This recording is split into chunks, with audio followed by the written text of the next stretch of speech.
जब बच्चे रहते हैं, 4-5 साल की तुम्हारी उम्र रहती है, तब पिताजी बहुत अच्छे लगते हैं। मेरे पापा बहुत बढ़िया। 10 साल की उम्र होती है, मेरे पापा बहुत अच्छे हैं,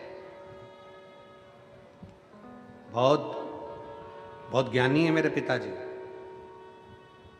15 साल की उम्र होती है, तब भी कहते हैं कि मेरे पिताजी बहुत अच्छे हैं और बहुत ध्यान रखते हैं।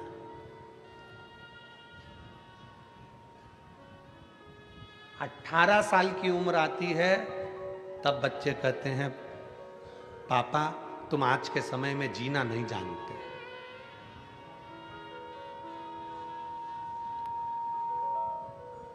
पापा तुम आज के समय में जीना नहीं जानते।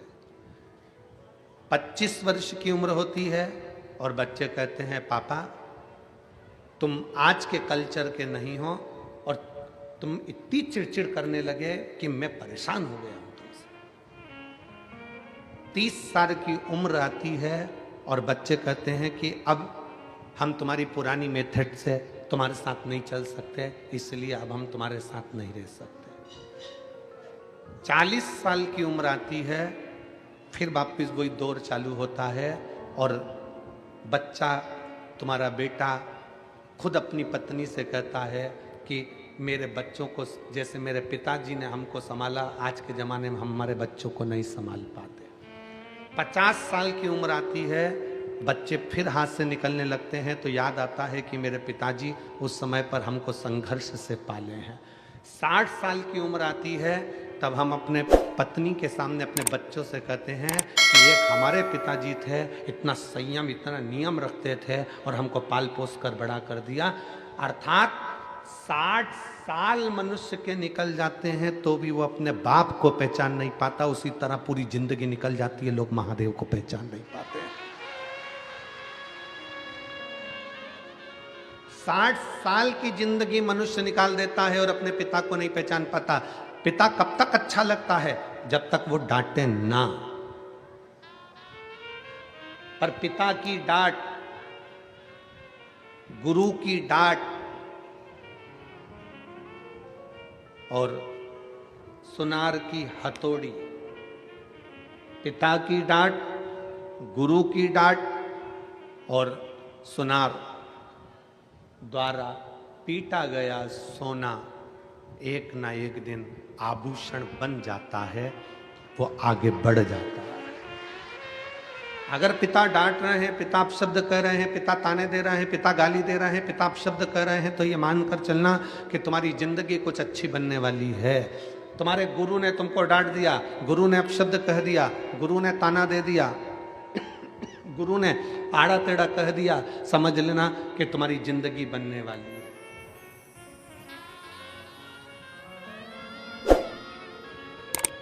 सुनार सोने को पीट रहा है, कूट रहा है, तो समझ लेना कि सोना आभूषण बन गया। तुम्हारी जिंदगी बनने में पिता की डांट बहुत जरूरी है। तुम्हारी जिंदगी बनने में तुम्हारे गुरु की डांट बहुत जरूरी है। पर हम हमारे पिता को जान नहीं पाते।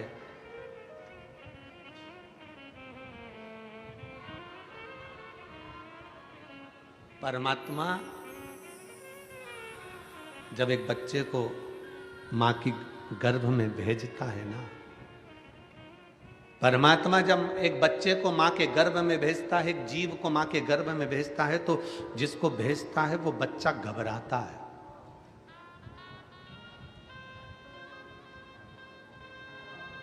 वो घबराता है।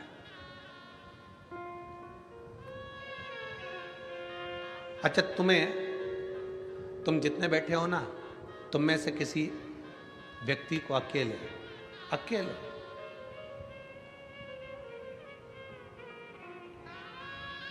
कश्मीर भेज दिया जाए,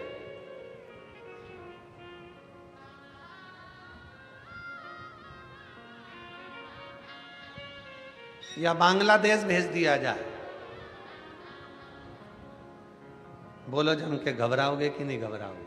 अकेले, ना पत्नी जाएगी, ना बेटा जाएगा, ना बाप जाएगा, बस अकेले तुमको ही जाना है।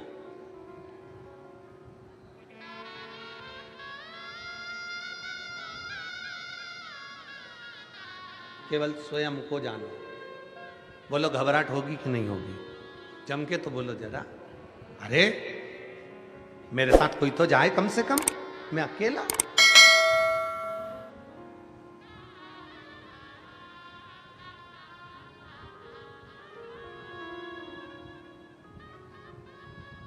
एक पिता अपने बच्चे को लेकर हर छुट्टी में दादा दादी के यहाँ जाता था। दुकान पर काम ज्यादा हो गया, ऑफिस में काम ज्यादा हो गया, तो पिताजी ने अपने बेटे से कहा कि इस साल हम हमारी माँ के घर नहीं जाएंगे। बच्चा रोने लगा, बेटा रो रहा, और बेटा रोते रोते बोला, पापा मुझे तो दादी के घर जाना है, मतलब जाना। पति ने अपनी पत्नी से कहा, तुम बच्चों को लेकर दादी के घर चली जाओ। नहीं, मैं नहीं जा सकती आपको छोड़ के, आपको अकेला छोड़ के कहां जाऊं। बेटा कहने लगा, पापा मेरे को दादी के घर जाना, मैं अकेला चले जाऊंगा। पिताजी ने कहा, ठीक है, हम ट्रेन में बिठा देंगे, वहां दादी को फोन लगा देंगे और वो तुझे उतार लेगी, तेरे चाचा तेरे दादा वहां उतार लेंगे, ठीक है जा। पिताजी ने ट्रेन में बच्चे को सीट पर बिठाया और सीट पर बिठाने से पहले बच्चे को एक पत्र लिखा और पत्र लिखकर बच्चे की जेब में डाल दिया और जेब में डालकर कहा, बेटा सुनो, तुम ट्रेन में बैठोगे, जब तुम्हें डर लगे, जब तुम्हें भय लगे, घबराना नहीं, इस पत्र को निकालना, पढ़ना और फिर वापस जेब में रख लेना, फिर तुम्हें डर नहीं लगेगा। हो इस पत्र को पढ़ लेना, हो चिंता मत करना, जाओ अकेले। बेटे को ट्रेन में बिठा दिया, ट्रेन चलना चालू हो गई। 5 घंटे का रास्ता था लखनऊ का। अब वो 5 घंटे का रास्ता काटता बच्चा ट्रेन में बैठा। 2 घंटे बाद बच्चे की आंख में आंसू आने लगा। सीटों पर आसपास बहुत गंदे गंदे लोग बैठने लगे। कोई बीड़ी सिगरेट पी रहा है, कोई तंबाकू खा रहा है, कोई भयंकर दिख रहा है। बच्चे को भय लगने लगा, बच्चे को डर लगने लगा। अकेला हूं, भय लग रहा था। बच्चे की आंख में आंसू आए। उसने, पापा ने कहा था कि तेरी जेब में एक पत्र दे रहा हूं, तू पढ़ लेना जब डर लगे। बच्चा भयभीत हुआ, उसने पत्र निकाला जेब में से। पत्र पढ़ते से ही उस पत्र में लिखा था, तू चिंता मत कर, तेरे पीछे वाले कोच में, डब्बे में मैं बैठा हूं। पिता ने पत्र में लिखकर रखा था कि तू चिंता मत कर, तेरे पीछे वाले ट्रेन के डब्बे में मैं बैठा हूं, तेरे पीछे मैं बोगी में बैठा हुआ हूं।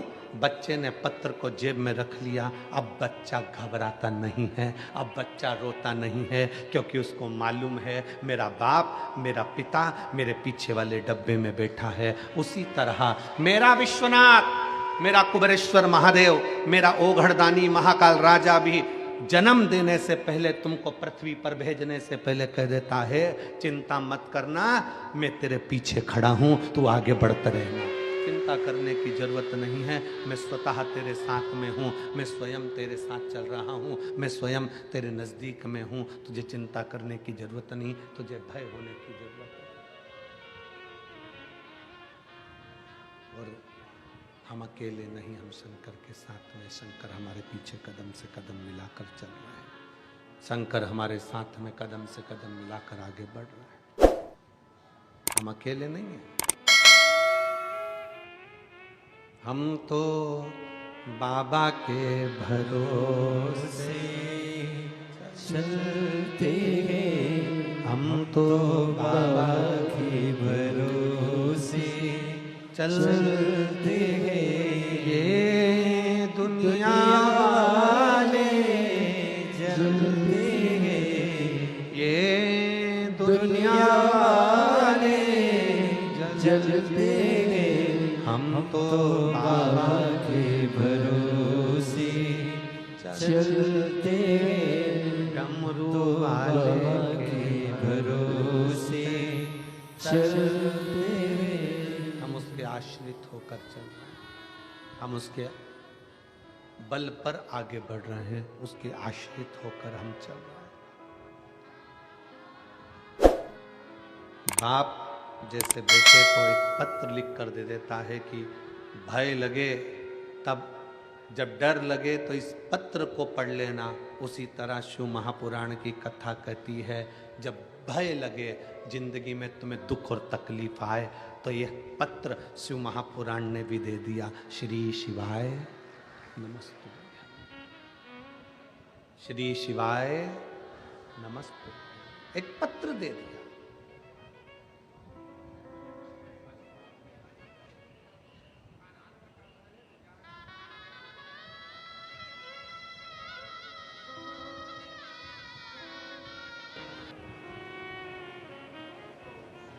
जिंदगी में कभी दुख ना आए यह असंभव है। संसार सागर में अगर आपका और हमारा जन्म हुआ है, मृत्यु लोक में आप और हम अगर जन्मे हैं, आपका और हमारा जन्म यदि संसार सागर में हुआ है तो ये निश्चित है कि जिंदगी में दुख तो आना ही है, तकलीफ तो आना ही है।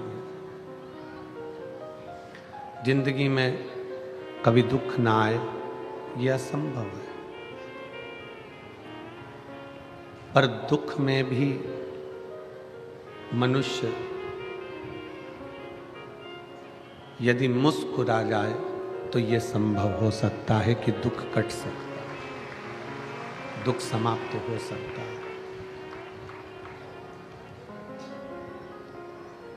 एक चेहरे की मुस्कुराहट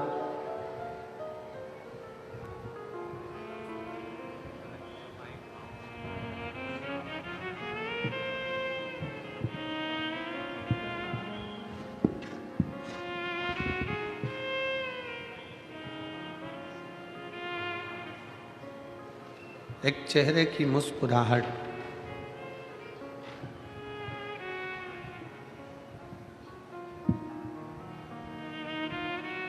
आपके जीवन के सारे दुखों को समाप्त कर सकती है, आपके जीवन के सारी तकलीफों को समाप्त कर सकती है। मनुष्य की देह है, मानव का शरीर है, और इस मानव के शरीर में, मनुष्य की देह में भगवान की अविरल भक्ति उस दुख को समाप्त करने में भगवान शंकर की, राम की, कृष्ण की भक्ति हमें बल प्रदान करती है, हमें बल देती है।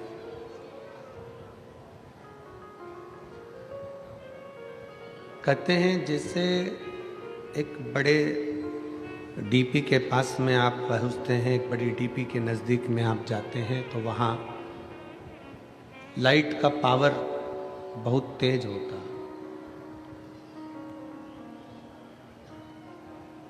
वहाँ लिखा होता है कि यहाँ से थोड़ी दूरी बना लीजिए, यहाँ करंट है, पावर थोड़ा तेज है। और वहाँ से दूरी बना ली जाती है जिससे आपको तकलीफ नहीं, पर करंट वहीं से मिल रहा है। पंखा, लाइट, बल्ब, ट्यूबलाइट, ये सब वहीं से चल रहा है।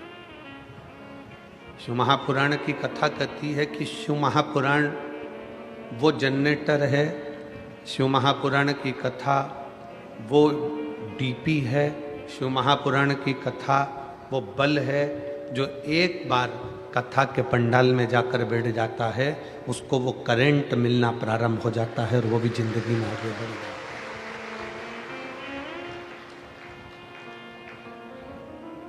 रोटी कमाना बड़ी बात नहीं है। शंकर भगवान क्या प्रेरणा देते हैं, भगवान शिव क्या प्रेरणा देते हैं,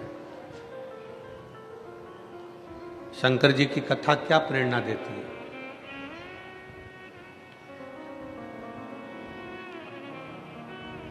भगवान नारायण का परिवार यदि आप देखेंगे तो लक्ष्मी और नारायण जी आपको दर्शन देते हैं। सीताराम जी का परिवार देखेंगे तो राम, सीता, लखनलाल, शत्रुघ्न जी, भरत जी दर्शन देते हैं। मेरे कृष्ण कन्हैया का परिवार देखेंगे तो राधा कृष्ण, कृष्ण रुक्मणी दर्शन देते हैं। ब्रह्मा जी का परिवार देखेंगे तो ब्रह्मा जी ब्रह्मणी के साथ में दर्शन देते हैं। पर केवल एक देवादिदेव महादेव का जो परिवार है वो कभी अकेले दर्शन नहीं देते। शंकर पार्वती जी के साथ में नंदी भी है, तो शंकर पार्वती के साथ में गणेश जी और षडानंद कार्तिकेय भी हैं। ये सब सामने खड़े होकर दर्शन देते हैं, सब सामने खड़े होकर दर्शन का लाभ देते हैं। शंकर जी के मंदिर में, शिव जी के मंदिर में आप जाकर दर्शन करिए, आपको गणेश जी का भी दर्शन होगा, कार्तिकेय जी का भी दर्शन होगा। शिव जी के मंदिर में आप जाकर दर्शन करिए, आप सम्मुख में बाहर नंदी को पाएंगे, अंदर माँ जगत जननी जगदम्बा दुर्गा भवानी, भगवान श्री गणेश जी महाराज, श्री कार्तिकेय बाबा, इनका भी दर्शन आप करेंगे। शिव जी का परिवार, शंकर भगवान का जो परिवार है, शिव कभी अकेले दर्शन नहीं देते, उनका पूरा परिवार उनके साथ में विराजमान रहता है, उनके साथ सम्मिलित रहता है, सम्मुख में सब है। क्या सीख दे रहे हैं? भगवान शंकर की कथा हमको सीख क्या दे रही है? शिव जी की कथा, शिव महापुराण, भगवान शंकर का पावन चरित्र, भगवान शंकर की पवित्र कथा हमको क्या सीख देती है? हमें क्या सीख प्रदान कर रही है? भगवान शंकर की कथा कहती है कि रोटी कमाना सरल है। शंकर जी का परिवार हमको सीख दे रहा है कि रोटी कमाना सरल है। रोटी कमाने की मना नहीं है, रोटी कमाना बहुत सरल है। आप मेहनत करेंगे, दुकान पर काम कर रहे हैं, खेती में काम कर रहे हैं, नौकरी कर रहे हैं, सर्विस कर रहे हैं, आप व्यापारिक कर्म कर रहे हैं, तो उसमें आपको कुछ ना कुछ मिल जाएगा, रोटी आप कमा लेंगे। शिव पुराण कहती है शंकर भगवान मंदिर में नंदी के साथ, पार्वती जी के साथ, गणेश जी महाराज के साथ, कार्तिकेय षडानंद जी के साथ भगवान शंकर अगर विराजमान है तो वो दर्शन देते देते कहते हैं कि देखो रोटी कमाना सरल है, पर परिवार के साथ बैठकर रोटी खाना कठिन है।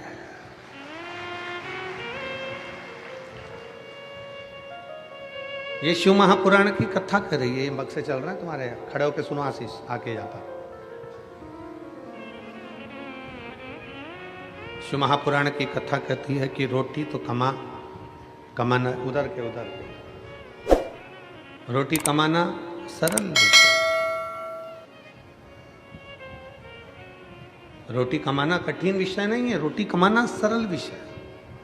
पर रोटी कमाना सरल है, पर रोटी को परिवार के साथ बैठकर, परिवार के साथ मिलकर, परिवार के साथ खाना कठिन विषय है, बहुत कठिन विषय है कि आप रोटी परिवार के साथ बैठकर खा सकें। ऐसे भी बक्से किस काम के कि कान लगाकर सुनना पड़ रहा हो।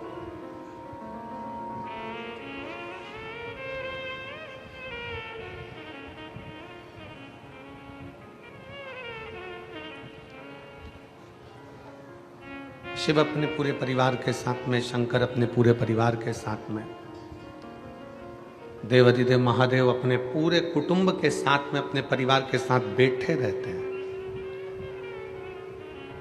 संपूर्ण परिवार के साथ शिव विराजमान है। संपूर्ण परिवार के साथ भगवान देवादिदेव महादेव विराजमान,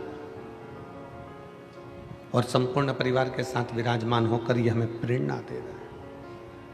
परिवार के साथ रहकर वो हमको प्रेरणा दे रहे हैं कि आप कहीं पर भी जाकर कमा सकते हो, आप कहीं पर भी जा सकते हो, कैसे भी कमाई कर सकते हो, कैसे भी कमा कर ला सकते हो, पर सबसे कठिन रोटी कमाना कठिन विषय नहीं है। शिव कथा कहती है कि परिवार के साथ में बैठकर पत्नी, बच्चे, माता, पिता, भाई, बंधु, इनके साथ बैठकर रोटी खाना कठिन विषय है।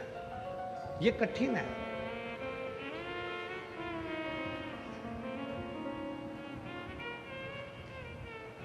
परिवार के साथ में बैठना और रोटी खाना ये कठिन विषय है, बहुत कठिन।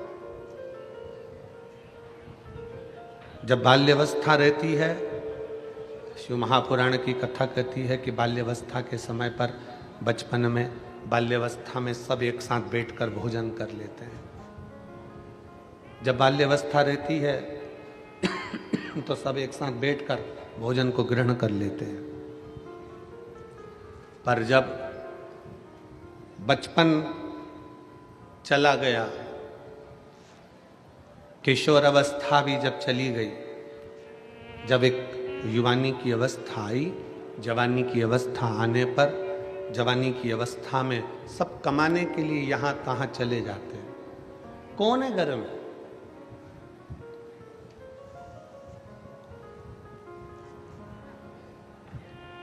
कौन कौन घर में विराजमान है? एक बुजुर्ग माता, एक बुजुर्ग पिता, सब अपने घर में कौन है? घर में कौन विराज रहा है? एक बुजुर्ग माता और पिता और घर के बड़े, सब घर के अंदर है। कब इकट्ठे हुए? जब दीपावली आई तब एकत्रित हो गए, छठ आई तब एकत्रित हो गए, पोला का त्योहार आया सब एकत्रित हो गए। उसके सिवाय तो सब अपने अपने भ्रमण में लगे हुए हैं, अपने अपने घूमने में लगे हुए हैं, अपने कार्य में लगे हुए हैं। पर शिव महापुराण की कथा, भगवान शंकर की कथा, ये आपको और हमको प्रेरणा देती है। शिव महापुराण की कथा, भगवान शंकर की कथा आपको और हमको प्रेरणा देती है। शंकर की ये पवित्र कथा आप और हमको प्रेरणा देती है कि जैसे शंकर भगवान माता पार्वती के साथ विराजमान है, जैसे शंकर भगवान अपने पुत्र श्री गणेश जी महाराज के साथ विराजमान है, जैसे शंकर भगवान अपने पुत्र कार्तिकेय जी के साथ विराजमान है, जैसे शंकर भगवान अपने सखा मान लो, शिव का अंश मान लो, शंकर का सारथी मान लो, नंदी के रूप में विराजमान है, उसी तरह शिव महापुराण की कथा कहती है कमाओ मना नहीं है, खूब कमाओ मना नहीं, पर शिव पुराण की कथा कहती है कि कुछ समय ऐसा निकालो कि आप अपनी पत्नी, अपने बच्चों और अपने परिवार के साथ बैठकर 2 रोटी चैन की खा सको, तो समझना कि तुम्हारा कमाना सार्थक है। तो तुम समझो कि तुम्हारा कमाना सार्थक है। और मैंने तेरे ही भरोसे बाबा, तेरे ही भरोसे हवा बिच उड़ती जावांगी बाबा, गोर तो छड़ी ना मैंने कटी जावांगी, भोले मैं तेरी पतंग, शंभू मैं तेरी पतंग, हवा बिच उड़ती जावांगी बाबा, डोर तो छड़ी ना में कटी जावांगी। कमाने की मना नहीं, खूब कमाओ। जाने की मना नहीं, खूब जाओ। नौकरी करने की मना नहीं, खूब नौकरी करो, बल्कि तुम और 4 चौगुनी उन्नति करो। धन वैभव की मना नहीं है, धन संपदा वैभव तुम्हारे यहाँ 10 गुना बढ़े। अभी जितना है तुम्हारे घर में, मेरा भोलेनाथ कुबेर भंडारी तुम्हारे यहाँ इतना भंडार भर दे कि तुम्हारा आनंद ही आनंद हो जाए, कोई मना नहीं। सब कुछ तुम्हारे यहाँ हो जाए, गाड़ी भी हो जाए, बंगला भी हो जाए, सामान भी हो जाए, दौलत भी हो जाए। कल हम जब यहाँ से गए, जिनके यहाँ ठहरे हैं वहाँ पर बाहर बहुत सारे लोग खड़े थे, उसमें से एक बोलता है, गुरुजी मेरी गाड़ी बड़ी तकलीफ देती है, अब मेरी पुरानी गाड़ी बेच के मैं नई ले लूं क्या?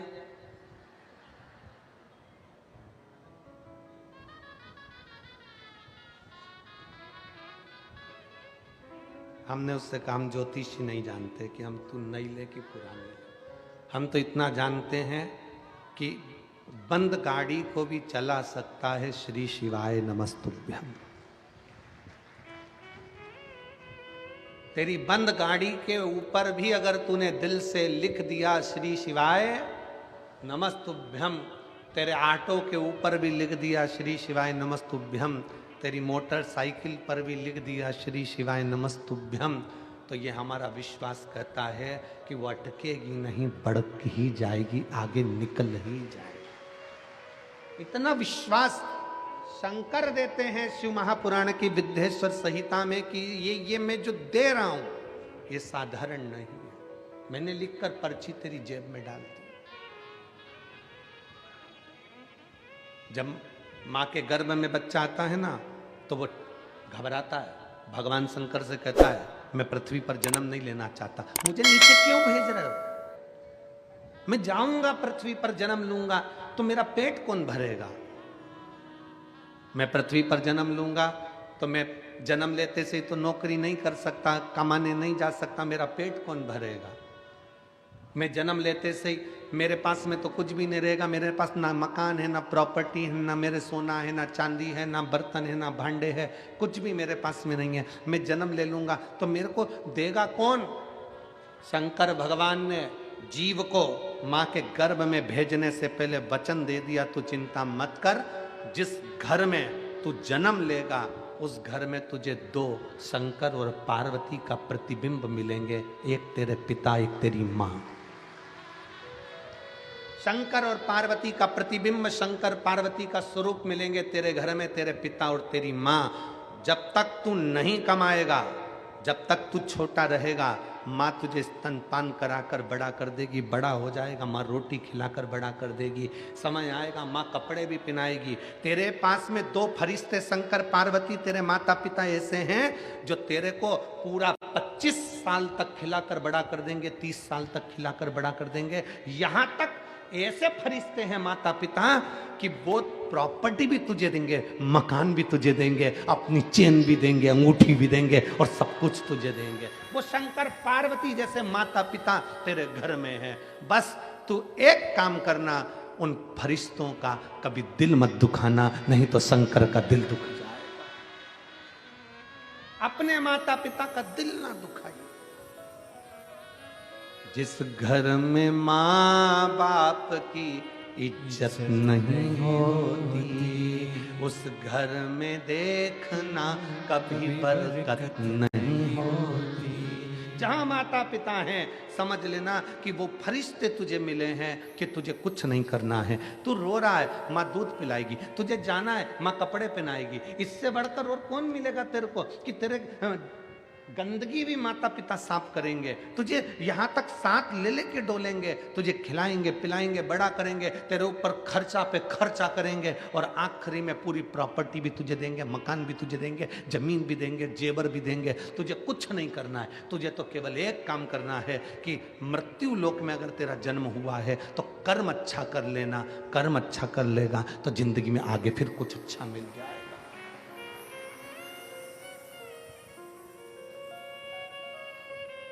सिरपुर महाराष्ट्र की इस पवित्र कथा में 12-12 घंटे लगातार भोजन भंडारा चल रहा है। 12 घंटे लगातार। सिरपुर महाराष्ट्र की इस कथा में लाखों की संख्या में शिव भक्त हैं। अगर भोजन भंडारा 15 मिनट के लिए भी बंद कर दिया जाए तो वहां पर भीड़ बढ़ जाती है। इसलिए जरा विचार करिए कि भीड़ ना बढ़े तो 12 घंटे लगातार भंडारा चल रहा है।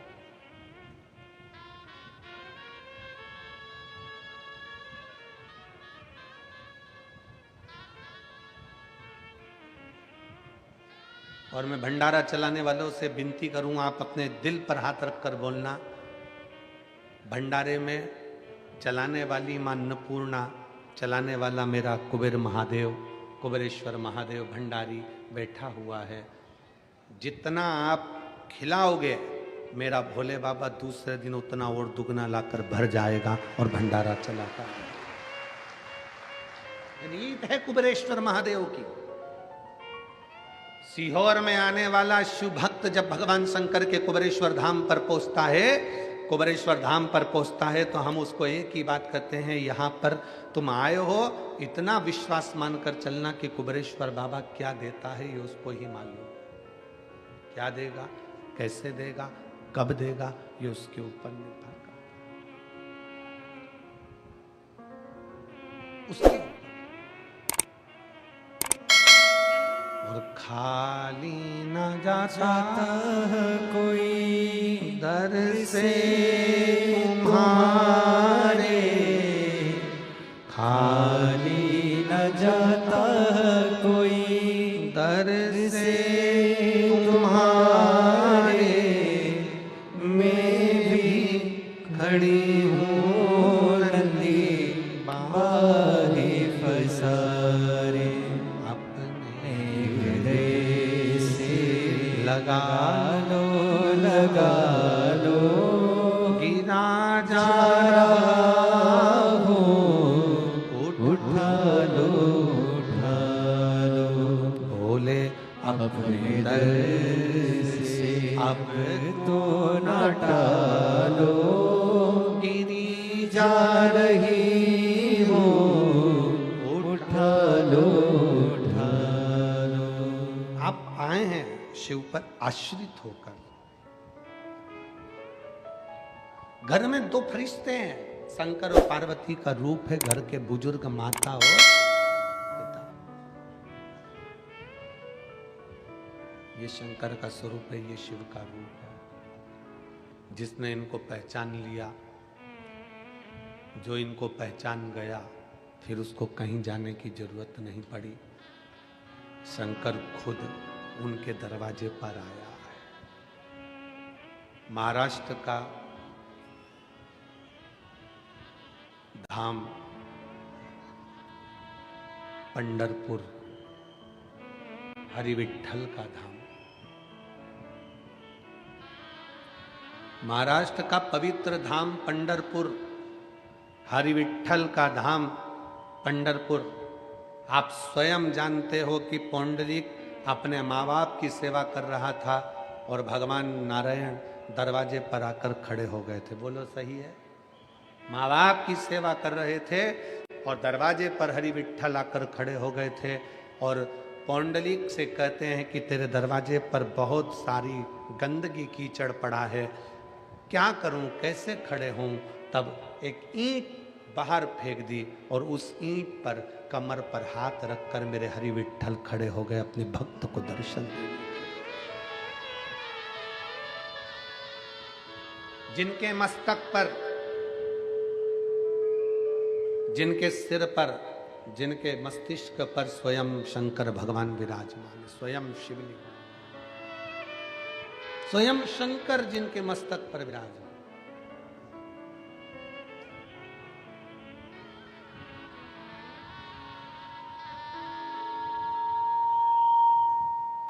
स्वयं शिव जिनके मस्तक पर विराजमान। अगर माता पिता की सेवा आप कर रहे हैं, माता पिता को श्रेष्ठ मान रहे हैं, माता पिता को श्रेष्ठता दे रहे हैं, तो शिव आपके मस्तक पर है, आपके नजदीक में, आपके करीब में। उसको पहचानने में देरी ना करें। शिव महापुराण की कथा कहती है, रोटी कमाना सरल है पर रोटी परिवार के साथ में बैठकर खाना, जम के बोलो, कठिन है। अगर आपका पूरा परिवार एक जगह पर बैठकर, एक साथ बैठकर भोजन कर रहा है, तो समझ लो कि दुनिया के सबसे सुखी व्यक्ति आप हो, सबसे सुखी। पानी में गिरने से कोई मरता है? जम के बोलो जरा, मरता है कि नहीं मरता है? तालाब में कोई गिर गया, समुद्र में कोई गिर गया, नदी में, कोई बड़ी नदी है, पानी से लबालूम हो रही है, सरोवर है, कुंड है, तालाब है, कुआं है, कोई गिर गया, मरेगा कि नहीं मरेगा? जम के तो बोलो, मरेगा। पर ईमानदारी से बोलो जरा, पानी में गिरने से कोई मरता है? शिव महापुराण की कथा कहती है पानी में गिरने से कोई नहीं मरता, पानी में गिरने से नहीं मरता। शिव पुराण की कथा कहती है उसको तैरना नहीं आता इसलिए मरता है। पानी में गिरने से कोई नहीं मरता, मरता कब है? जब उसको तैरना नहीं आता। पानी में गिरने से क्या मरेगा? तैरना आता तो मरता क्या? पानी में गिरने से कोई नहीं मरता, मरता वो है जिसको तैरना नहीं आता। उसी तरह संसार में सब जन्म लेते हैं, परिवार में सब आते हैं, दुख सबकी जिंदगी में आता है, समस्या सबके जीवन में आती है, कष्ट सबके जीवन में आता है, पर पार वही उतरता है जिसको इस संसार सागर से तैरना आता है। दुख से परे, समस्या से दूर। आप सारी समस्या से निपटने के लिए आपने एक बल उत्पन्न कर लिया, सारी समस्या का हल एक लोटा जल। एक लोटा जल आप शंकर जी को समर्पित कर रहे हो, शिव जी को एक लोटा जल चढ़ा रहे हो, शंकर भगवान को एक लोटा जल चढ़ा रहे हो। इससे बड़ा बल तुम्हारे भीतर आ गया कि अब मेरे जैसे वो बच्चे से जेब में पत्र रख दिया कि तुम चिंता ना करो कि मैं पीछे बैठा हूं, उसी तरह ये सारी समस्या का हल एक लोटा जल, ये व्यक्ति को वो बल दे दिया कि तुम चिंता मत करो, तुमने एक लोटा जल चढ़ाया है, महादेव तुम्हारे साथ कदम से कदम मिलाकर। एक राजा की लड़की अपने घर में सन्यासी जैसी रहती, कम भोजन करना, भजन ज्यादा करना। लड़की बड़ी हो गई, पिताजी को लगा मेरी बेटी का विवाह करना, किसके साथ करूं? बेटी से पूछा, एक बाप की सबसे बड़ी दौलत है बेटी, और बेटी का कन्यादान बाप को करना पड़ता। मैं तेरा कन्यादान करना चाहता हूं, मैं तेरी शादी करना चाहता हूं। ठीक है पापा, पिताजी आप मेरा कन्यादान कर दो, आप मेरी शादी कर दो, मना नहीं है, पर एक निवेदन है, मैं सन्यासी जैसी जीवन जीती हूं तो मेरा पति भी सन्यासी होना चाहिए, मेरा पति भी सन्यासी हो। मैं सन्यासी जैसा जीवन जीती हूं तो मेरा पति भी सन्यासी हो। राजा ने देखा एक सन्यासी मिल गया और राजा ने उसके साथ में अपनी बेटी को दे दिया, ब्याह दिया। बेटी शादी कर कर गई कि अब ये भी भजन करेंगे, मैं भी भजन करूंगी, ये भी तप करेंगे, मैं भी तप करूंगी, ये भी साधना करेंगे, मैं भी साधना करूंगी, ये भी भजन करेंगे, मैं भी भजन करूंगी, ये भी कीर्तन करेंगे, मैं भी कीर्तन करूंगी, ये भी मंत्र जाप करेंगे, मैं भी मंत्र जाप करूंगी, ये भी हरि का नाम लेंगे, मैं भी हरि का नाम लूंगी, ये भी स्मरण करेंगे, मैं भी स्मरण करूंगी। अच्छी जोड़ी हो गई, श्रेष्ठ जोड़ी है कि अब भजन में लग गए दोनों, कीर्तन में लग गए दोनों, स्मरण में लग गए। 1.5 महीना निकला, केवल 1.5 महीना, 1.5 महीना निकला।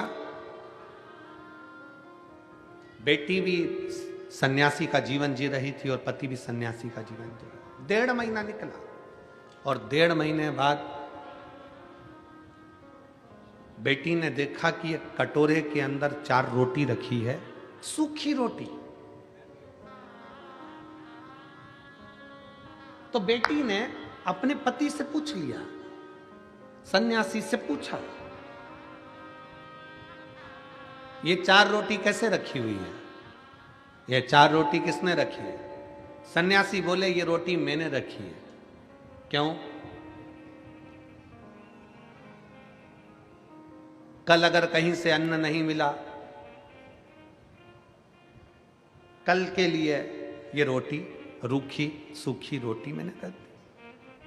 पत्नी अपने पति के हाथ जोड़ लिए, हाथ जोड़।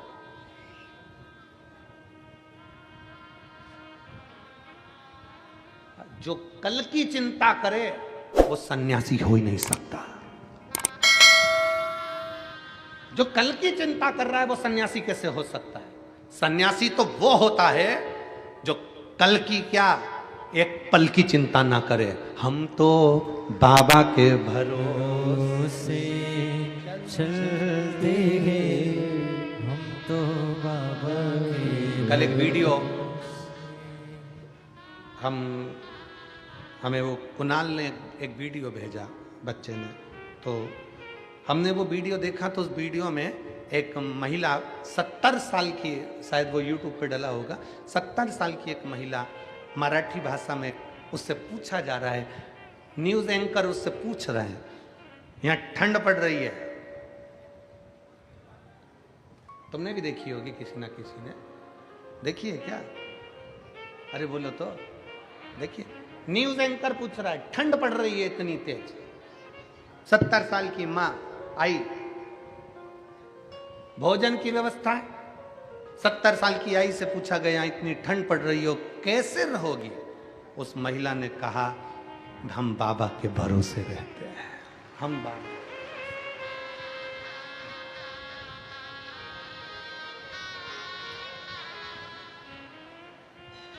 कल की चिंता भी ना करें।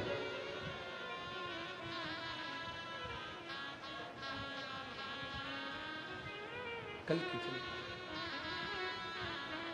मेरा निवेदन है आप सबसे, पानी की बोतल लेकर आए हो ना आप लोग साथ में? बोलो तो जम के। तो फिर निवेदन है, आपका समर्थन चाहिए हमको कि जो पानी अंदर बट रहा है वो धूप में बैठने वालों को बांटा जाए।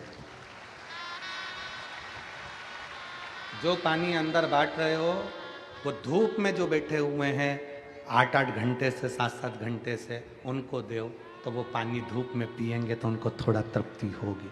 इसलिए निवेदन है, शांति से आनंद से आप कथा का लाओ।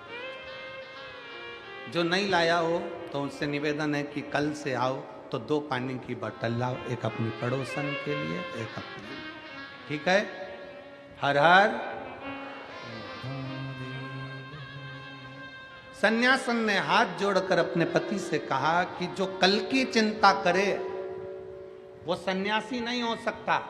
सन्यासी तो वो होता है जो सब कुछ छोड़कर निकल जाता है अपने बाबा के भरोसे पर कि अब वो संभाल लेगा, वो दे देगा, वो कर देगा। और यहाँ इस पावन कथा के पंडाल में कई मेरी जीजियां, कई मेरे जीजा ऐसे हैं जो सन्यासी जैसा जीवन जी रहे हैं, जो अपने घर से चलते हैं तो भोलेनाथ पर आश्रित होकर चलते हैं, जो कथा में बैठते हैं तो भोले के भरोसे बैठते हैं, जो कथा सुनते हैं तो शिव के भरोसे होते हैं, शंकर के भरोसे।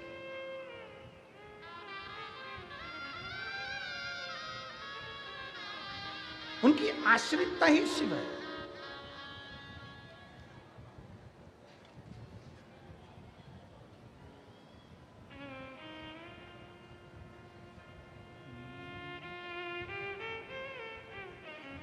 शिव नाम जो उच्चारे सब पाप दोष हैं हारे। शिव नाम जो उच्चारे सब पाप दोष हैं हारे। दुनिया के सारे हारे तेरे नाम के सहारे। दुनिया के सारे हारे तेरे नाम के सहारे। हर दुखिया को तूने, हर दुखिया को तूने कर दिया है भव से पार। हे शंभु सरकार तेरी लीला अपरंपार। तू ही मेरा संसार। भोले कितने सुंदर हो, भोले कितने सुंदर हो। हे शंभु सरकार तेरी लीला अपरंपार। तू ही मेरा संसार। भोले कितने सुंदर हो, भोले कितने सुंदर हो। तेरे शीश पे गंग सोहे, मस्तक पे चंदा सोहे। तुम कितने सुंदर हो, ओ भोले कितने सुंदर हो। शिव तत्व अस्तित्व में, कल की चिंता नहीं है। यहां कई मेरी माताएं बैठी हैं जो कल की चिंता नहीं करती है ना, मिल जाएगा ना, खा लेंगे ना, जा रहे हैं ना। घर के लोग पूछ रहे हैं, मैं जाके कहां बैठोगी, कथा कहां बैठ के सुनोगी, खाना मिलेगा कि नहीं मिलेगा। तो माताएं घर से निकलते हुए कहती हैं, हम तो बाबा के भरोसे। जहां भी जगह मिले वहां बैठो और दिल से बाबा को प्रार्थना करो, दिल से विनय करो, निवेदन करो, विनय करो। सब लोग साथ में बोलेंगे बड़े भाव के साथ। हे शंभू सरकार, तेरी लीला अपरंपार, तू ही मेरा संसार। भोले कितने सुंदर हो, भोले कितने सुंदर हो। हे शंभू सरकार, तेरी लीला अपरंपार, तू ही मेरा संसार। शंकर कितने सुंदर हो, भोले कितने सुंदर हो। बाबा से प्रार्थना करेंगे। अपनी जगह पर बैठकर शिव जी से अपने मन की बात बड़े भाव के साथ दिल से प्रार्थना करिए, निवेदन करिए, भाव से अपने भाव को प्रकट करिए। सब साथ में बोलें।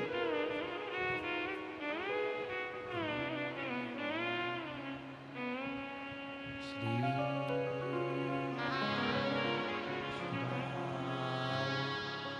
नमस्तुभ्यं श्री शिवाय नमस्तुभ्यं श्री शिवाय नमस्तुभ्यं श्री शिवाय नमस्तुभ्यं शिवाय नमस्तुभ्यं। भोला सब दुख काटो हमारा, भोला सब दुख काटो हमारा। शिव शंकर जपो तेरी माला, भोले बाबा जपो तेरी माला। भोला सब दुख काटो हमारा, भोला सब दुख काटो हमारा। मंगल मंगलकारी शिव मंगल मंगलकारी। निवासी हमारा, शमशान निवासी हमारा, भोला सब दुख काटो हमारा, भोला सब दुख काटो हमारा।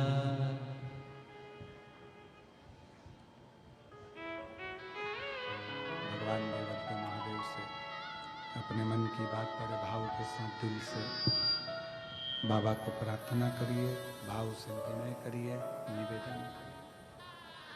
शिव कथा कह रही है। राजा की लड़की सन्यासी से कहती है, जो कल की चिंता करे तो सन्यास किस काम का। कल की चिंता गृहस्थी करते हैं, सन्यासी नहीं। बाबा के आश्रित होकर अगर चल रहे हो, भगवान के आश्रित होकर अगर चल रहे हो, तो फिर चिंता करने की जरूरत नहीं। हम आपसे पूछे यहां किसके भरोसे पर बैठे हो, जम के बोलो जरा। उस भोलेनाथ जी की भरोसे पर बैठे हो ना, भगवान शंकर की भरोसे पर बैठे हो, शिव जी के भरोसे पर बैठे हो, किसी दूसरे के भरोसे पर तो तुम नहीं बैठे हो, किसी दूसरे के आश्रित होकर तो नहीं बैठे हो।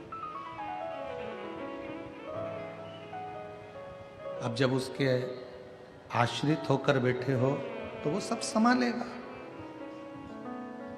अब सौंप दिया इस जीवन का सारा भार तुम्हारे हाथों। आश्रितता शिव की। हिमालय राज के घर में माता पार्वती जी का जन्म हो गया।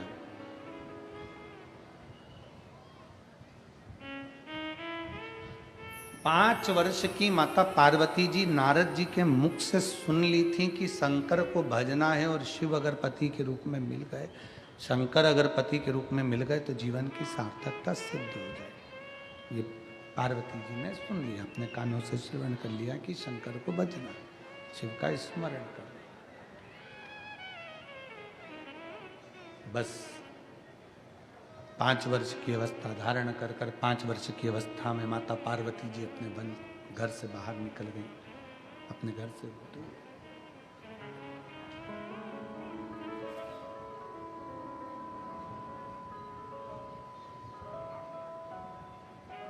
जंगल में पहुंच गई, वन के अंदर पहुंच गई और जंगल में गुफा के अंदर, एक वन के गुफा के अंदर उन्होंने प्रवेश किया।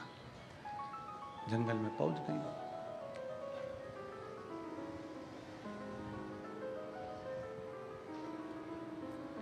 और गुफा के अंदर उन्होंने प्रवेश किया।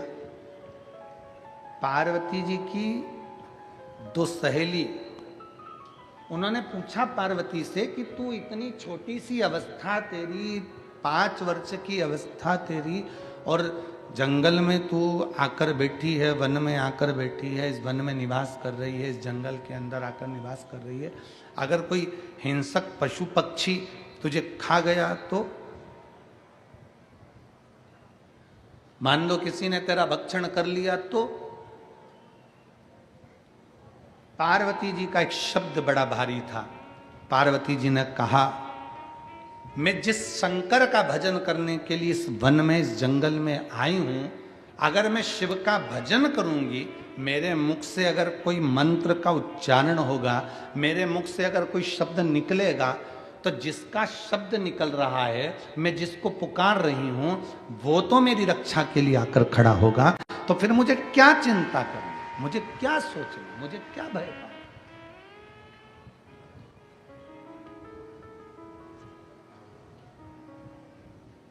अब मुझे चिंता करने की जरूरत क्या है? अब मैं क्यों टेंशन लूं? मैं किस चीज की चिंता करूं?